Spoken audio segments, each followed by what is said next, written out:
day, right, all you'll be turning in is starting on page 89, okay, 2.3 day 1, and there will be a bell work question that I will look for right here. We're going to do examples 1, 2, and 3 today. So when I check next week, I'll look to see that you did examples 1, 2, and 3. If I skip example 4, you don't have to do it. You only have to do the ones that we do together, okay? There's no bell work or notes that we don't do together, okay? So when there's directions for the bell work, it's up to you how much you want to write. Like, do you have to write the word bell work and the whole question? No, you don't have to. You don't have to write my hint. If you wanted to remind yourself for study purposes what this question was, like linear with a question mark, and then you'll see the work after that, and it would hopefully trigger your memory, okay? So let's remind ourselves what we learned on Friday. So there were several of you that were absent, so you didn't get that lesson. There is a video of me teaching it. The notes are uploaded to Canvas, along with the homework and the key, okay? Now remember, one more thing before I go on. When I give you guys a key, it's not with the work, okay? So if something involves work, like these did, the work is not on my key. It's not there for you to just copy and that. You still have to show work in your homework to get credit, but you use my key to check if you got it right or wrong, okay? If you noticed, I keep saying that's the last thing I have to say, you might have noticed that your grades are all updated with your test grades and everything. They are in there. So this class had an average of 76% on the test. That's very good, okay? And we had a whole bunch of Bs: Charlene, Keisha, Miley, Sylvia, Yasmin, Elisa, Max, and Natalie. Those were my Bs. And then, there were some Cs. Nobody, well, most people passed, okay? We are not done. We have more tests, we have more collecting of work, and we'll probably have another quiz before the end of the 9 weeks. Okay, finally, we want to put this equation in the standard form of a line. AX plus BY equals C. This was a little tricky for some of us, if you remember. So I want to remind you guys that there's two sides to an equation. The only thing that's allowed to be on the left-hand side is the C value. That's it. Everything else, think of it like that. C can only be on the left-hand side. Anything else has to go the other side. And in this equation, the one that I gave you, C is the -7. C is called a constant. It's the number that doesn't have a letter. So that's -7. So that means 3x is in the wrong place. He's got to go to the other side. How do you move a positive 3x from one side to the other? We would subtract it from both sides. Okay? So what I have on the right-hand side, I now have just don't forget it's a negative, -7 by itself. That's allowed to be there. It's the only thing is C. -7 is the C. Now you have to figure out how to write this. Well, I can't actually subtract an x and a y. I can't do y minus x or x minus y. That's not possible. So I'm just going to put it -3x plus y. How did I know that that was a positive? Because this is a positive y, so I had to put a plus there. Now, this is in standard form now, almost. Don't forget that one nitpicky thing about standard form is that your a value, and a is the number in front of your x, a has to be positive. It's not. So we learned that if you multiply both sides of the equation by -1, it changes the sign. So here's the thing. We have 1, 2, 3 terms. Anytime you want to change the sign of a term, you multiply it by -1. So if I multiply a -3x by -1, it simply becomes a positive 3x. If I multiply a positive y by a -1, it becomes a negative y. And -7 would become positive 7. So yes, this is linear. We are able to put the equation in this form. If we graphed it, it would make a line. Okay? All right, so all of what we're doing today involves intercepts, and we've talked about it already. Intercepts, I don't think anyone really finds tricky, and I'm going to review them. We've talked about them before, like in our bell work, we were graphing intercepts. Intercepts are really easy. They're just points. What's a little confusing is the second part of these questions, okay? So you really want to listen. So I'm going to use example 1 as how to teach this, okay? An x-intercept is the point where the graph crosses the x-axis. Okay, so looking at this graph, here's my x-axis. This point right here is my x-intercept. So we have to be able to name that. So how do we get to that point from the origin? We go to the right 3, and we go up or down 0. All x-intercepts have a y value of 0. Any point on the x-axis has a y value of 0. Okay? So that is 3, 0. That helps to label it. The y-intercept is the point where the graph crosses the y-axis. So clearly, that is my y-intercept. And how would we get there from the origin? We would go left or right 0, right? We don't go left or right at all, but we would go up 1, 2, 3, 4, 5, 6. So a y-intercept has an x value of 0. An x-intercept has a y value of 0. So it's the opposite. X-intercepts always have a y value of 0. Y-intercepts have an x value of 0. But there's always going to be a 0 in there. Now, that part I haven't seen much confusion on. It's this part. So this is tricky. I need you guys to listen and look. What this is asking for is where the graph is positive and where the graph is negative. Let me refer you to this right here. A function is positive when the graph is above the x-axis, and a function is negative where it's below the x-axis. So we start by looking at where the x-axis is, right here. This is where everything changes, right? Above the x-axis, below the x-axis. Look, look, look. All these points right here. This was confusing to first period. So by the time I get to you guys, I know exactly where we could have some problems. These points are all above the x-axis, right? From 3 up. All those points, right? Not below, above. How do we say what all those x values are? And that's how we answer it. When x is what? Do you guys understand that as this graph goes in this direction, it's going up, right? It's going up, but it's also going where? No, you can't go up and down. We're going up, but also to the left. You guys see how it's slanting to the left? It's going in this direction. So all of these x values are above the x-axis. How do you say that? All the x's that are less than this value. All of these. Because it's going that way, it's the less than. And if you have trouble with less than and greater than, if you make a less than symbol with your hand and open it, it makes an L. So less than, this one is like a backwards L. So if that helps you. This is less, this is greater. Okay? So look, look, look. So this is confusing. We're going to do two more together, or several more together, actually. A function is negative when its graph lies below the x-axis. So that's this part of the graph, right? So if you notice, it's going down, but it's also going to the right. See, the points are going further to the right? That's towards the numbers that are getting bigger than 3, right? If I go to the right, these numbers are getting greater than 3. So that's what I would say there.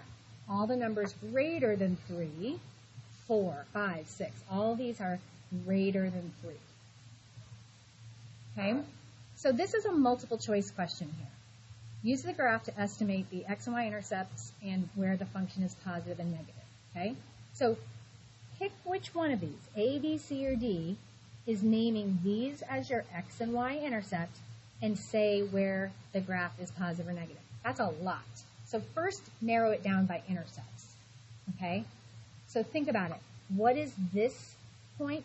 What is this point? And then you can get rid of the ones that don't match that and then narrow it down from there. Okay? That's smart test taking for SAT, ACT, PSAT, anything.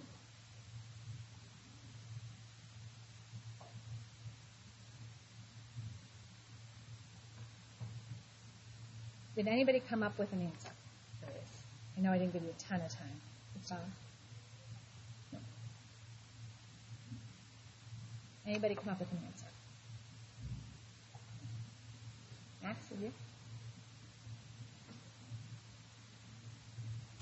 Sylvia, did you? Okay, let me help you. So this point right here would be -2, 0, right? That's that point, -2, 0. This point right here would be 0, -6. So right away, you can eliminate B and D, right? X-intercept is -2, so it's got to be A or B, or A or C, right? Where are my X value? My X value is greater than 0? From -2 to the left. That's the less than. That's this. X is less than -2. Where are my X values negative? That's below the X-axis. That's numbers greater than -2. So if your graph is going to the left, that's less than. Okay? If your graph is going to the right, that's greater than. Okay? Let's keep going. These are tricky. If you're confused, you are a normal person. Okay? So the answer was C. I'm going to put that on that little line. The answer was C. Okay? Let's look at a graph that's not linear. Not linear. So you can have more than one intercept. We've got 2 of them. That's okay. There's 2 of them. So we have an x-intercept of -4, 0 and 3, 0, right? That's -4, 0 right there. That's +3, 0 right there. X-intercept. You have more than one, that's okay. We do only have one y-intercept, though, and that would be 0, negative, is that a 12 or a 13? I can't tell. -12 or -13? I drew over mine. I can't see. 12. Okay. Now here's that positive negative stuff. So let's start with positive. Look, there's 2 parts of the graph that are above the x-axis. 2 parts. Look, this one's going to the left, right? This one's going this direction. This one's going this direction. This is a less than. This is a greater than. Less than what? Less than this number. So we're positive when x is less than -4, right? That's this part. Less than -4, and x is greater than +3. That's how you name these 2 parts of the graph. Where are we negative? Well, that's like this u. From this x to this x. We're negative from -4 to 3. In between -4 and 3. That's where we are negative. Okay. Let's look at this check together, and then we have one last problem. Determine whether each ordered pair represents an x-intercept, a y-intercept, or neither. So starting with 1, 0. So let's go up to our graph and find where 1, 0 is. To the right 1, up or down 0. That is 1, 0, right there. That's clearly what? X, Y, or neither? X. Thank you. There's a long line right now. Everybody's waiting for me to get done with this. 0, 1. Let's find that. Left to right, 0, up, 1. That's neither, right? It has to be touching the graph, this curve, not the coordinate plane. It's what this one's an a y-intercept, right? This is neither. It's neither an x or a y-intercept of this graph. Where are we positive? Well, we're positive right here, right? From 1 to 4. So we're positive between 1 and 4. The minute I see that, I can give myself a 50-50 chance on a multiple choice. And that's a big thing we'll talk about this year, is how to give yourself the best chance if you're kind of guessing. Is a lot of times you can narrow things down to a 50-50. Because if I know where the positives are between 1 and 4, I can at least get rid of 2 choices. And then if I'm really confused about the negatives, at least I'm giving myself a chance with 50-50. Because the good thing about multiple choice is you don't have to show work. Okay? And then we're negative here and here. Okay? We're going to the left, we're going to the right. This is less than, this is greater than. Less than 1, greater than 4. So less than 1, greater than 4, that would be D. Okay.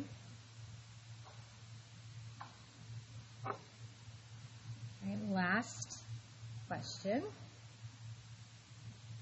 And we did a word problem similar to this on Friday.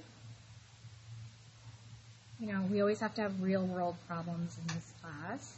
The graph shows the height of a ball for each second that it is airborne. So look guys, x-axis is time in seconds, y-axis is height in feet. Use the graph to estimate the x and the y intercepts and where the function is positive and negative. So same exact questions, just applied to a real problem. So at 0 seconds, we're at 4 feet in the air. That's a y-intercept, right? That's where the graph touches the y-axis. And then 9 seconds later, the ball is back on the ground. That's an x-intercept. So we have an x-intercept at 9, 0. That means the ball will hit the ground after 9 seconds. The y-intercept is 0, 4. This means that at time 0 seconds, the ball was how high in the air? 4 feet. So look at the graph. Where is the function positive? Well, remember, this is your x-axis. All of our points are positive. The function is positive when x between 0 and 9. The whole graph between 0 and 9. There's not arrows on the ends. Real world problems, when we don't have a ball go into negative distance or negative time. Most of the time in word problems, we're in quadrant 1 where everything is positive. That's very normal.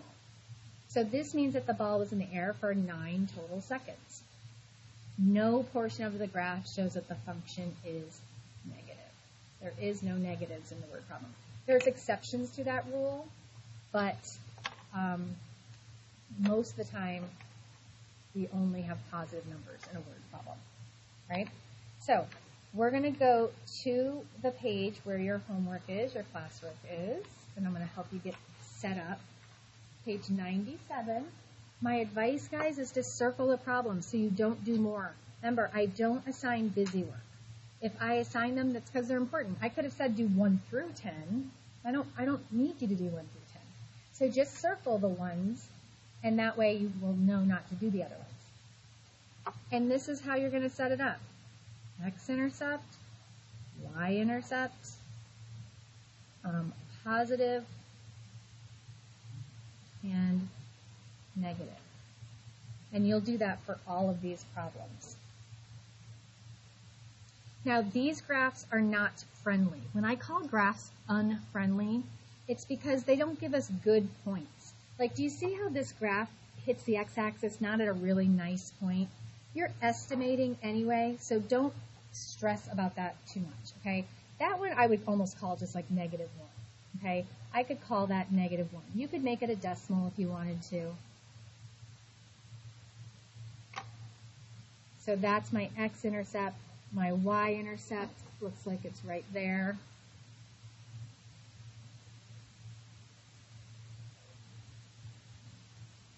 Positive. Here. We're going to the right, so that's greater than. Greater than what? Greater than -1.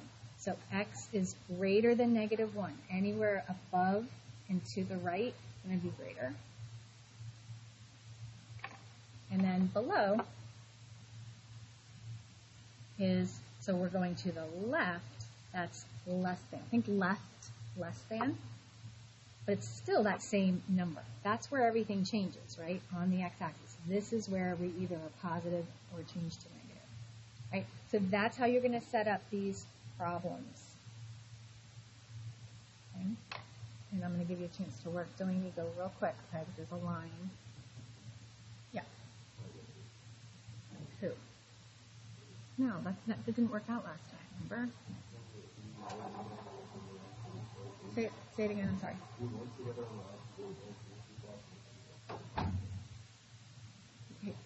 Let's try it, Jace. I don't know. I'm being nice. I don't know.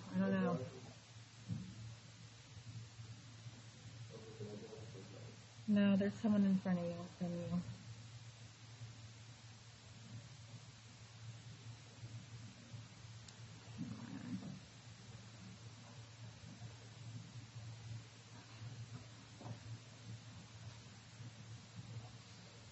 While you're setting each of these up.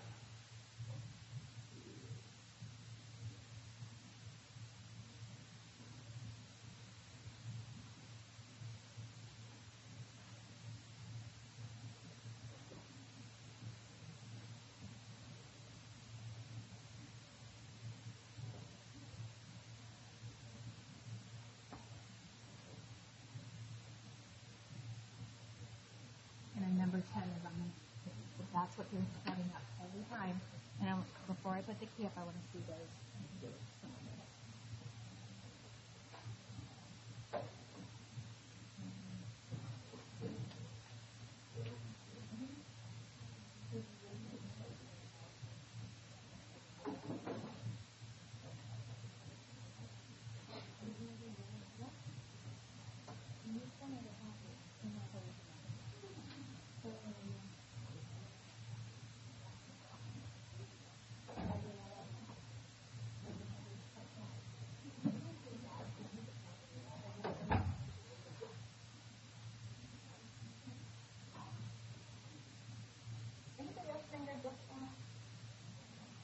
Yeah, I mean, since last week.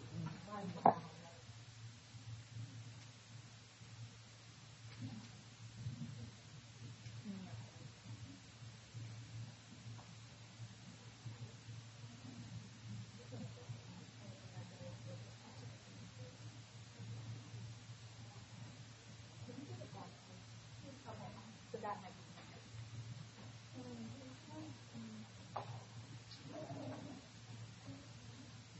Anybody else have their packet or I didn't select?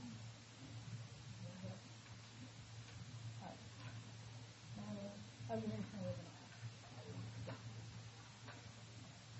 Let me double check that, Hannah. See if I can put those grades in for you. Or did you just give it to me today? No. And Keisha, you were going to give me last week's work, remember? You didn't give me last week's work. Say it again. The whole thing? All of it? Oh, okay. I gotta look for it then.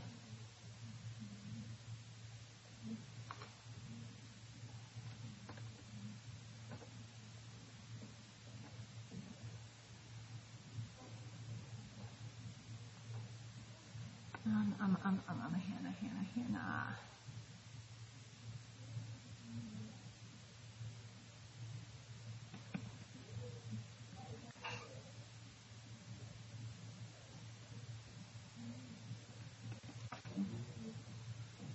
Yeah.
above the x-axis of positive, to get below the negative.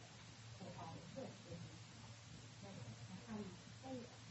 Well, at negative 1.5 to the left, and at 1.5 to the right. Those are the numbers that are positive, i.e. the left.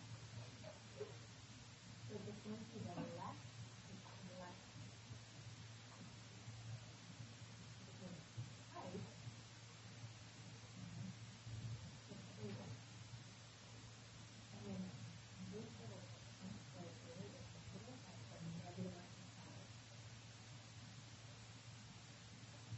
That's because the easier way to I don't agree with this part of the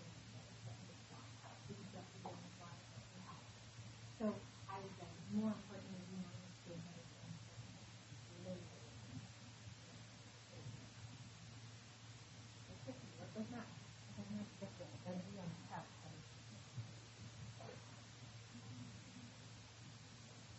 So where's the rest of the test?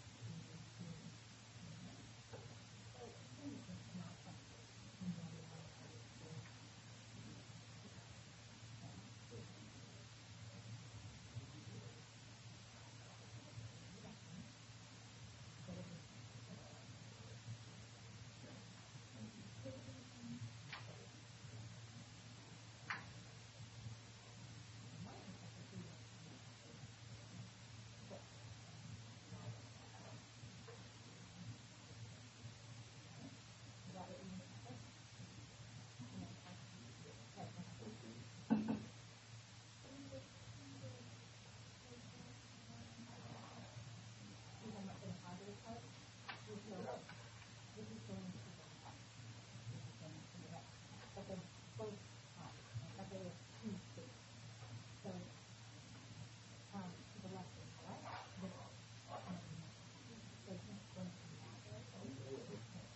positive, negative. Positive is above the x-axis, negative is below the x-axis. Where does that happen?